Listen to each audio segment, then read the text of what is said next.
안녕하세요. 마을 공동체와 사회적 경제 15번째 시간입니다. 이제 마지막 시간이네요. 마지막 시간인 오늘은 그동안 학습해온 내용을 종합적으로 정리해보는 시간을 갖도록 하겠습니다. 교과목 소개와 함께 여러분과 첫인사를 나누었고, 두 번째 강의부터 지난 14번째 강의에 이르기까지 우리는 사회적 경제의 출현 배경, 그리고 동시에 해결해야 될 사회 문제들을 살펴보았고요. 동시에 이것을 현실의 삶 속에서, 생활 속에서 해결해 가고 있는 많은 사람들의 실천 사례들을 함께 살폈어요.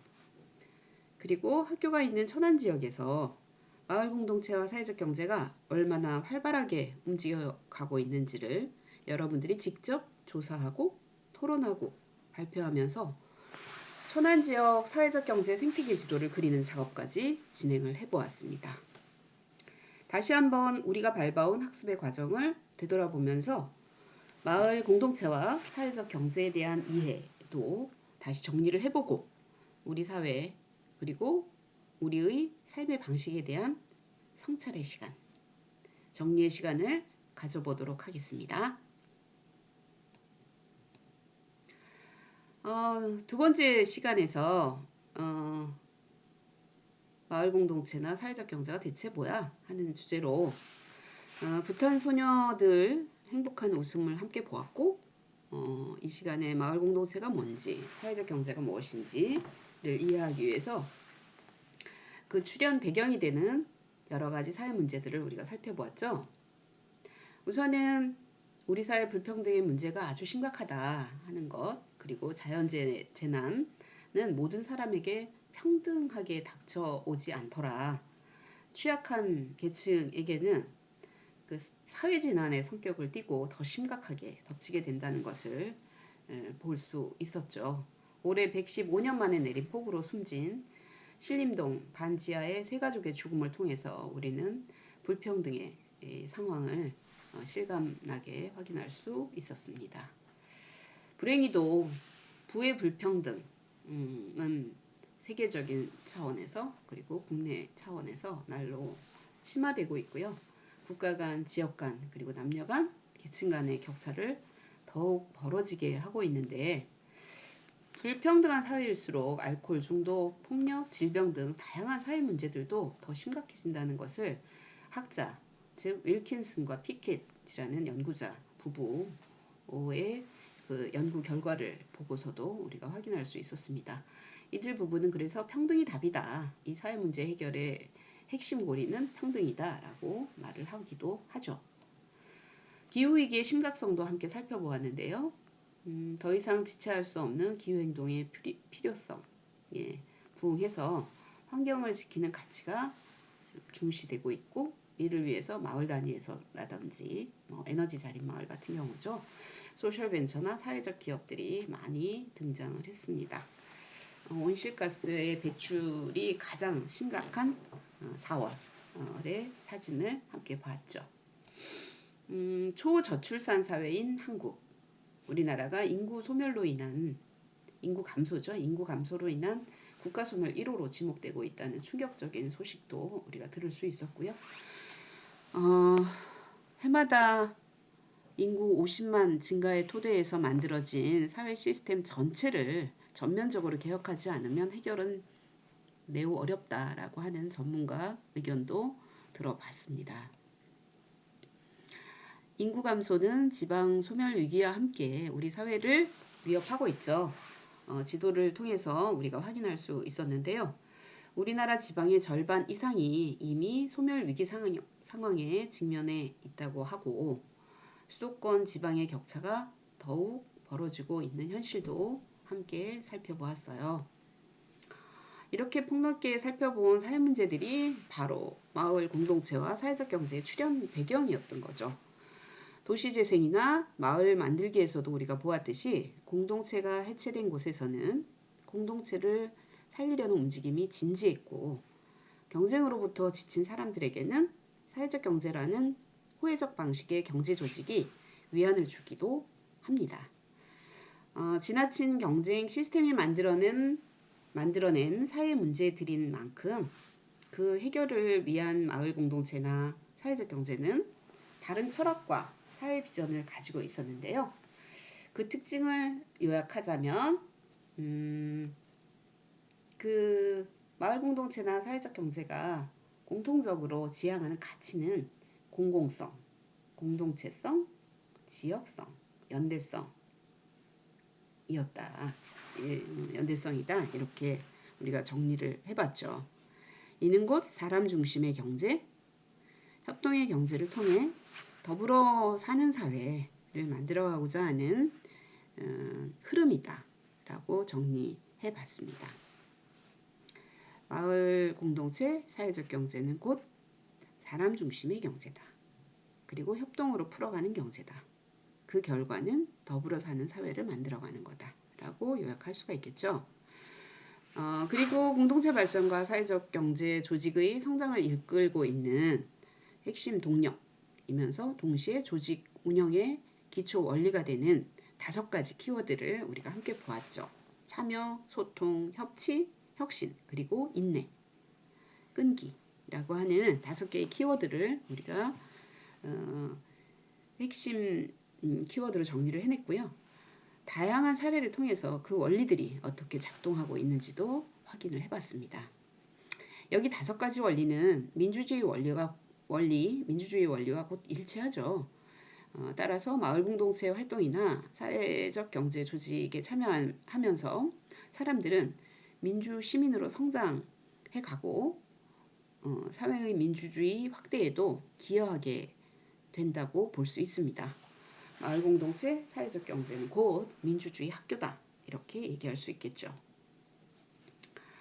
민간의 자발적인 마을 공동체와 사회적 경제의 흐름에 맞추어서 정부 정책도 계속 진화하고 있죠. 활발하게 진행되어 왔다는 것도 우리가 배웠습니다. 2007년에 사회적 기업 육성법이 제정이 됐고요. 그 이어서 그 전부터 사활기업이나 그 다음에 이제 2012년에 협동조합 정책이 마련되고 마을기업 정책도 계속 진일보하고 있고 도시재생 정책 등 2000년대 중반 이후에 사회적 경제와 마을 공동체 활성화를 위한 다양한 정책들이 만들어졌습니다. 이를 위한 지원 체계나 지원 기구도 설치해서 운영하고 있죠. 하지만 여전히 지역 중심의 생태계, 통합적인 생태계 조성이나 판로, 자본 조달 등의 인프라 환경을 만들어가야 하는 정책 과제를 여전히 안고 있다고 할 수 있어요. 4강에서 6강까지 핵심 키워드를 중심으로 사례들을 우리가 살펴봤죠. 키워드들은 상호 연결되어 있고 서로를 촉진시키는 역할을 하고 있었습니다. 어떤 사례들이 있었는지 떠올려 볼까요? 자, 기억나시죠? 여러분들하고 같은 처지에 있는 대학생들의 활동이었죠. 대학생들의 참여를 이끌었던 십시일밥이라고 하는 사회적 기업이었죠. 한 대학에서 시작한 대학생 자원봉사자들의 움직임이 여타 대학으로 번져서 24개 대학의 연대 사업으로 성장한 나눔 공동체의 기적을 우리는 함께 보았습니다. 다양한 재능 기부형 자원봉사자를 연결하면서 미혼모를 위한 정보 플랫폼을 만들어낸 품 프로젝트도 여러분 기억하시죠? 자, 참여 항목에서 참여와 소통의 항목에서 우리가 이 사례를 보았어요. 자, 여민동락 떠올리시죠? 하루도 기적 아닌 날이 없었다는 말로 대변되는 귀촌자의 정착기였습니다. 전남 영광에서 농촌마을 노인복지 공동체를 꿈꿔온 여민동락이 주민들과 함께 한 시간도 함께 들여다 보았습니다.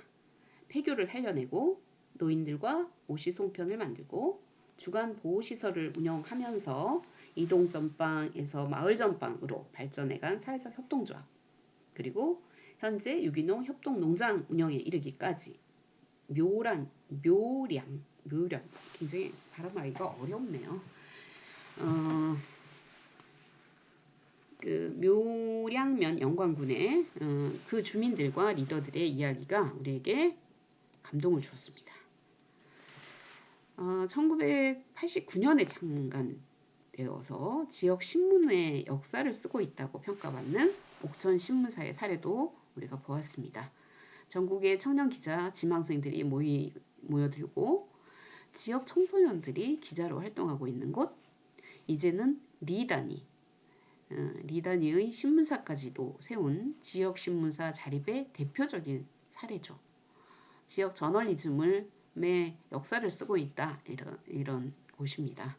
그 힘은 주민이 신문의 주인이 되는 데 있었습니다. 자, 두 도시 이야기 기억나세요? 혁신과 협치를 이 두 도시를 통해서 우리가 살펴보았죠. 스페인 도시 빌바오, 그리고 한강을 따라 핫하게 떠오르고 있는 벤처 도시 서울 성동구의 성수동 일대를 우리가 보았어요. 빌바오를 침체된 공업 도시에서 공포에 공감돼 연대로부터 시작해서 시민이 향유하는 문화 도시로 탄생시킨 혁신의 1등 공신은 바로 빌바오 메트로폴리 30이라는 거버넌스 조직이었죠. 30년이라는 시간을 정치적 영향을 받지 않고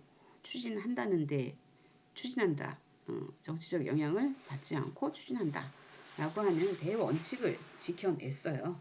빌바오 시민들의 힘을 우리가 확인할 수가 있었죠. 헤이그라운드는 소셜벤처들이 일궈내고 있는 클러스터이자 소셜벤처 생태계의 힘을 느낄 수 있는 공간이기도 하지만 또 성수동 다른 한편에서 여전히 가시적 성과 중심 그리고 행정 주도의 혁신 시도가 이루어지고 있는 곳이기도 했습니다. 시민이 참여의 주체이기보다는 대상화되는 현실을 느낄 수 있었고, 이 재화거리죠. 수재화의 거리는 사실상의 민간 참여가 그렇게 활성화되는 방식으로 진행되지는 못했다는 한계도 우리가 보았습니다. 민과 관의 협력이 아쉬운 메트로폴리 그 빌바오와 비교해 봤을 때 이 거버넌스가 아쉬운 성수 지역이기도 했죠. 20년의 역사를 갖는 안산 의료 사협의 사례도 함께 보았습니다. 의료 사협이 무엇인지, 주민 주치의 제도라고 하는 게 뭔지, 그리고 그 의료 사협 20년의 역사를 끌어온 의료 사협 안산 의료 사협이 어떤 우여곡절을 거쳐서 오늘에 이르렀는지, 특히 활동가 중심의 조직에서 주민조합원이 중심이 되는 조직에 이르기까지의 과정이라든지 자원봉사자들의 힘을 통해서 리더와 주민이 아주 공고하게 연대하고 결합하는 과정, 지역의 통합 돌봄 체계가 구축되어가는 실천 사례를 우리가 살펴보았어요. 출렁다리 기억하세요? 7천여 명이 살고 있는 산촌마을, 일본의 아야정에 있죠. 3세대에 걸친 노력으로 일군 마을 공동체의 이야기를 우리는 함께 보았어요. 주민들이 아야정 마을의 상징적인 자연환경을 지켜낸 것을 계기로 해서 민과 관, 기업이 협력해서 일본 최대의 유기농 마을로 키워가고 있는 곳이죠. 이 마을의 기업 유치 원칙도 매우 인상적이었어요.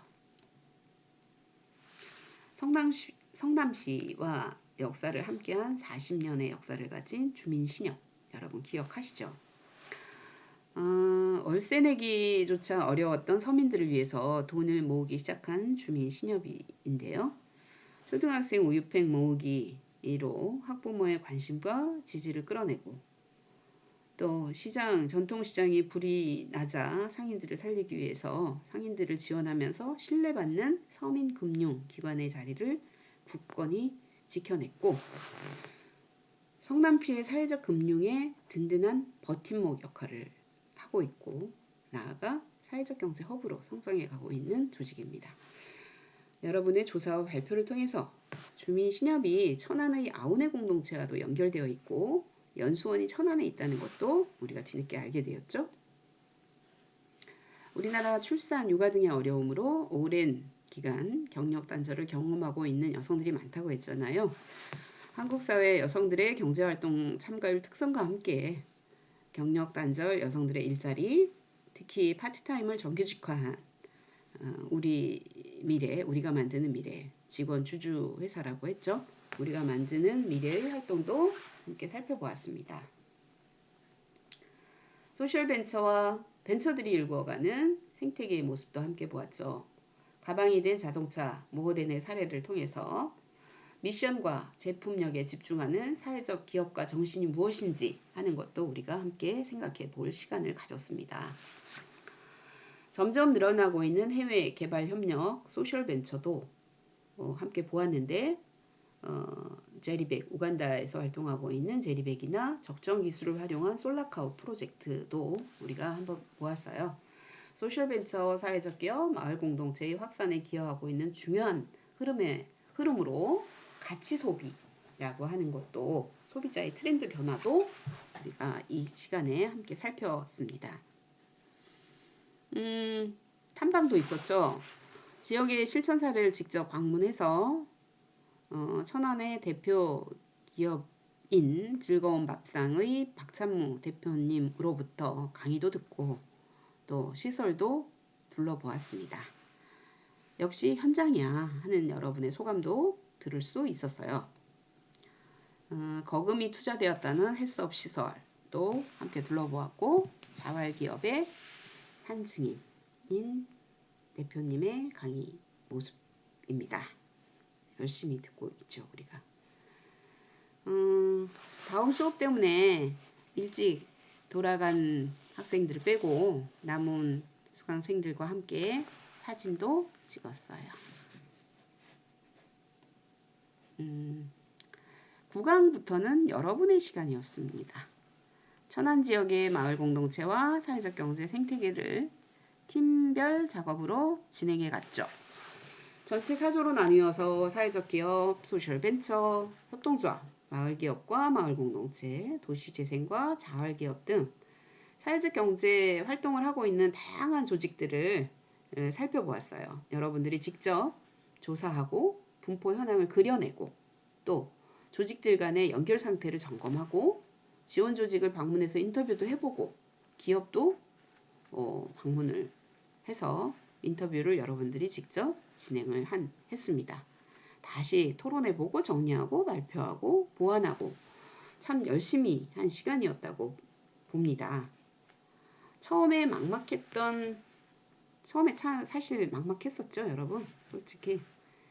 근데 시간이 갈수록 여러분들의 지혜와 손들이 모여들면서 차차 완성도를 높여갈 수 있었던 것 같습니다.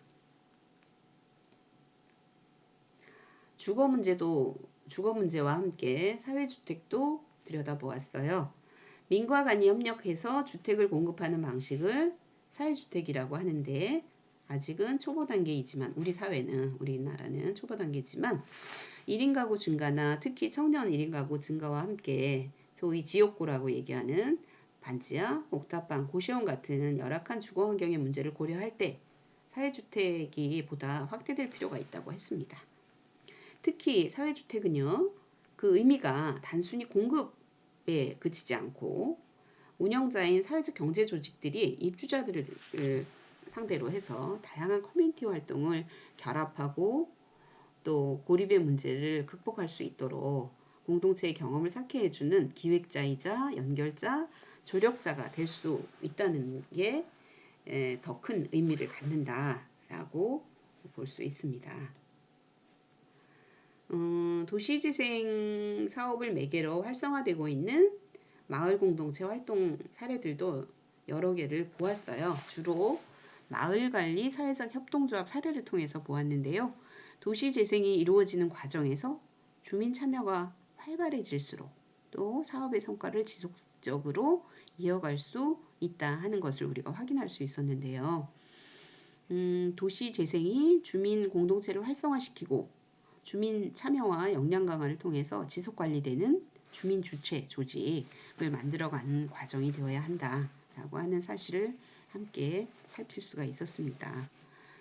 천안 지역에서 진행하고 있는 도시재생 사업의 사례도 또 이와 연관해서 활동하고 있는 주민 공동체 그리고 도시재생센터의 활동도 직접 학생들의 발표를 통해서 우리가 볼 수 있었습니다.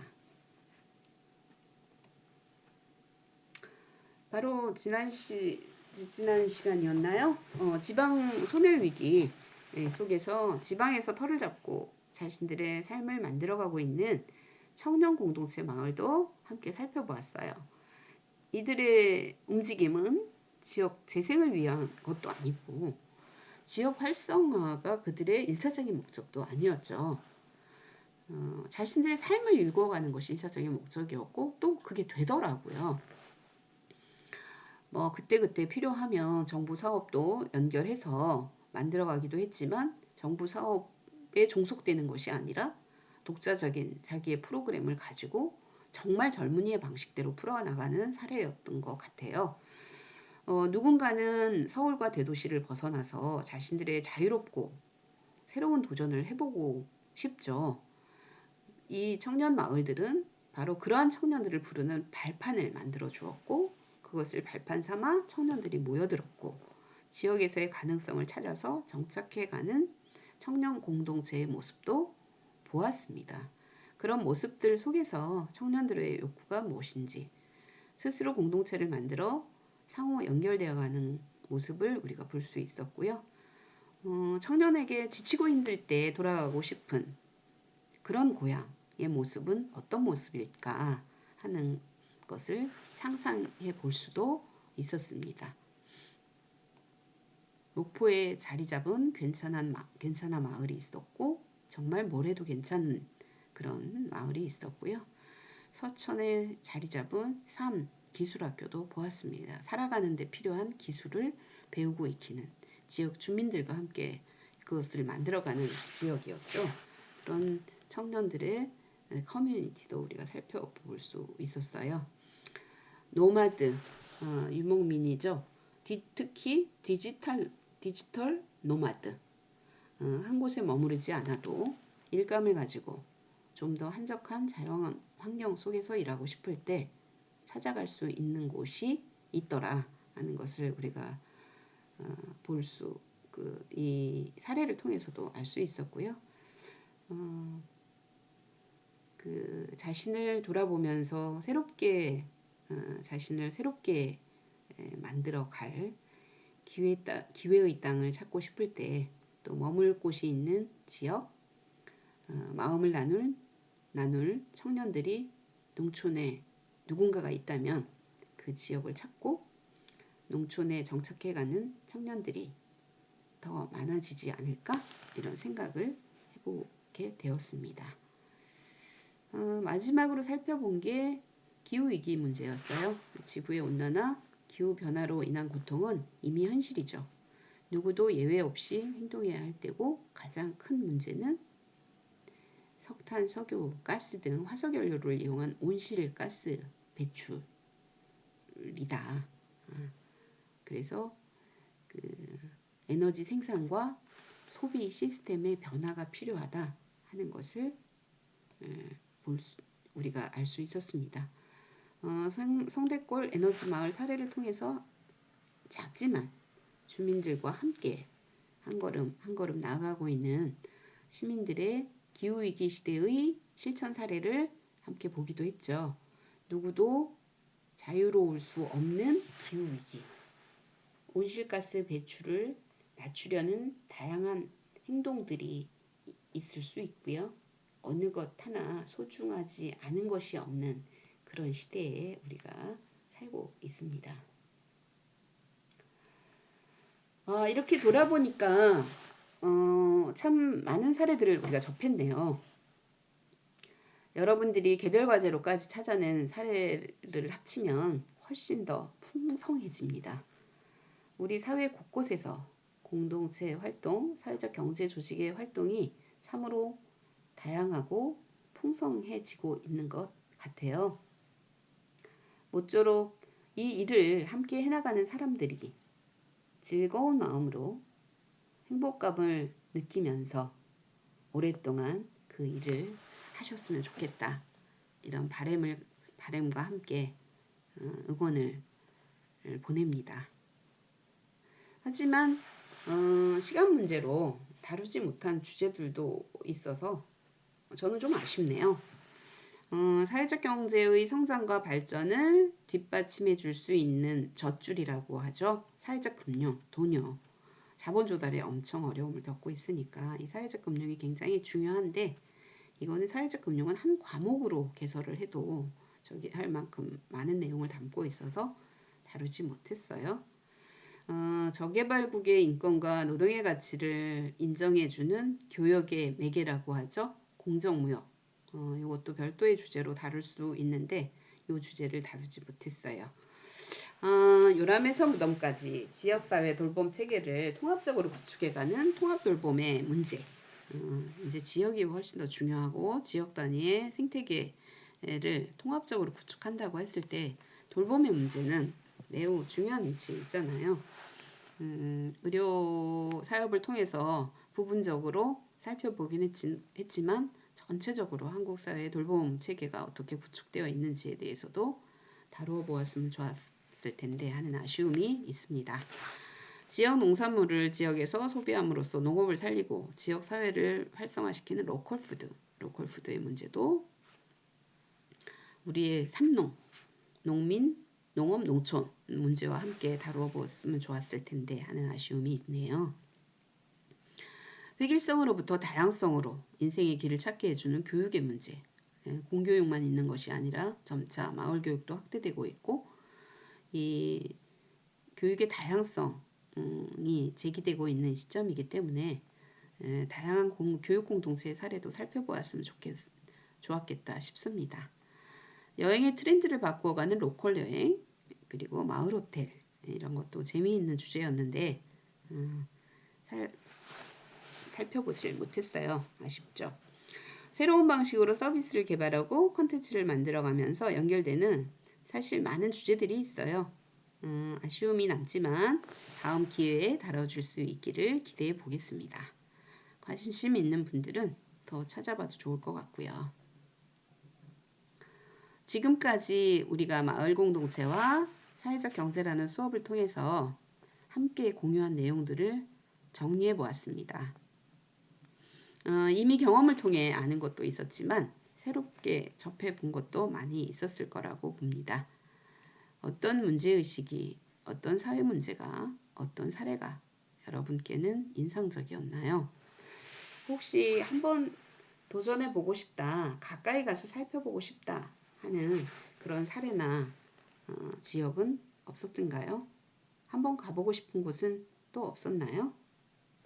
한 학기를 정리하다 보니까 제게 가장 인상적인 장면은 무엇보다도 단연코 여러분들의 팀별 그 토론 모습과 발표 장면이었어요. 처음에 어리둥절하던 표정들이 점차 진지하게 바뀌어가고 분주하게 검색하는 모습도 있었고 또 도화지에 그려보기도 했고 그런 모습들이 저는 참 좋아 보이더라고요. 아주 여러분들이 예뻐 보였어요. 중간중간에 과제를 해결하는데 어려움이 있거나 조사 방법 등에 대해서 물어오는 분들도 많아서 굉장히 참여가 활발하구나 하는 것을 제가 느낄 수가 있었고요. 자신들의 의견을 말하는 모습도 정말 대견스러웠어요. 질문에 답하는 것도 진지하고 자신의 의견을 당당하게 발표하는 모습들이 좀 뿌듯했습니다.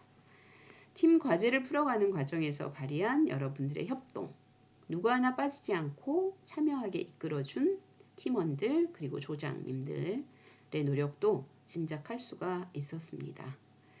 마을 공동체와 사회적 경제의 기본 정신이 바로 여러분들이 팀 과제를 수행하는 과정에서 스며들고 있구나 하는 것을 느낄 수가 있었어요. 역시 참여는 에너지를 만들어내고 협동은 성과를 키워주죠. 무엇보다 그 과정과 성과를 구성원들이 공유하는 것은 집단적 성취감 그리고 성과를 높여줄 수 있다라고 하는 것을 저는 확인할 수가 있었어요. 이제 여러분들은 어느 현장에 가든 취업을 하든 아니면 다른 분야에서 자신의 활동을 하던 이제 사회적 경제에 대해서 좀 안다 라고 말씀을 하셔도 될 것 같아요. 함께한 경험도 있다. 이렇게 자신을 보여도 되지 않을까 싶습니다. 현실적으로는 뭐 3학점짜리 과목을 이수한 것이겠지만 내용적으로 볼 때 우리 사회를 움직이고 있는 전반적인 상황을 함께 본 거잖아요. 사실 사회 과목이었죠. 그리고 사회를 구성하고 있는 구성원들, 즉 사람들의 다양한 삶의 태도와 변화를 우리가 관찰할 수가 있었고 또 내 인생과 견주어 보기도 했을 거라고 생각을 해요. 내 인생의 행로를 이 분야에서 한번 찾아봐야지 괜찮겠네 하는 생각이 들었다면 뭐 저로서는 더없이 이 과목의 취지에 부합한다 해서 굉장히 기쁠 것 같아요. 좀 더 적극적으로 고민을 하는 학생들이 있었으면 좋겠다 그런 생각이 드네요. 이번 수업이 전반적인 마을 공동체와 사회적 경제에 대한 이해를 바탕으로 해서 생태계 상황에 대한 조사 관찰의 시간이었다고 하면 다음 학기 봄 학기에 개설하는 과정은 협동조합 방식으로 수강생들이 직접 창업에 도전해보는 프로젝트를 진행해보면 어떨까 하는 생각을 하고 있습니다. 관심 있는 분들은 참여를 하셨으면 좋겠습니다. 어렵기도 했겠지만 끝까지 함께 수업을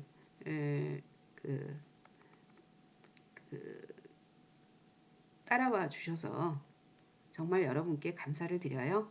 여러분 한 학기 고생 많으셨어요. 정말 고맙습니다. 안녕히 계세요.